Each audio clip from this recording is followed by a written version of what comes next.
There are way more than just 3 examples of SIU being good at writing, but these are 3 examples of SIU being really consistent with his writing. Something that he's shown or hinted at, and then later on, it's exactly the same and really consistent, even though I could honestly see him changing a lot of these things. The first thing is actually pretty simple, and it's the murals. I talked a lot about the murals in yesterday's video. If you want to see me talk more about that, then click the card here. The murals are so interesting. They're hiding all these details. They showcase all these images that we don't know the full story or explanation on, but what's really cool is that when Bomb arrives on Heaton's floor, there are certain murals that we don't see the full picture of.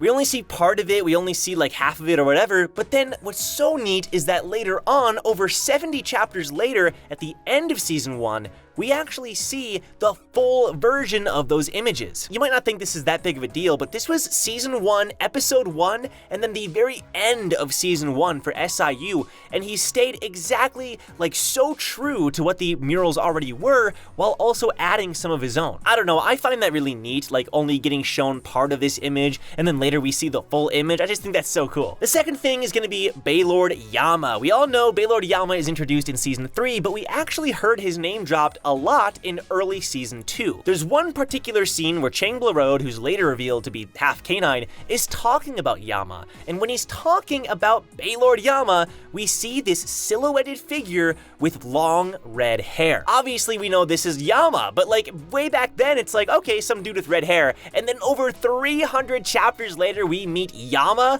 Like that's just so cool to me. The final thing, although of course there are many more, but the final thing that I'm thinking of right now is gonna be the family head symbols. We were shown these family head symbols way long ago in Season 1. This was something, you know, we were introduced to a long time ago. In fact, it might be like a blog post thing. It might not be like even in the story. I'm not entirely sure, but we have found out, and SIU showed us these family head symbols way early on. But what's so cool is that in one of the latest chapters of Season 3, we see the Lopobia family head Traumarai on his chair.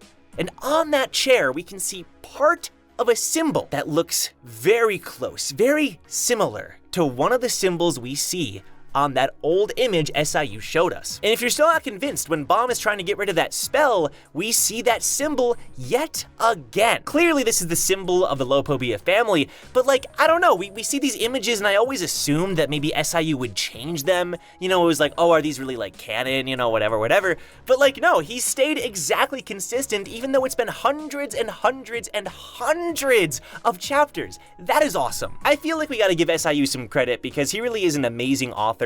And these might not seem like that big of a deal, and maybe they aren't, but I just find they're so cool. I always think it's so cool when an author stays consistent, even like way early on in his story, all the way until the latest chapters of their story. Anyway, thanks for watching. Hope you enjoyed. Take care.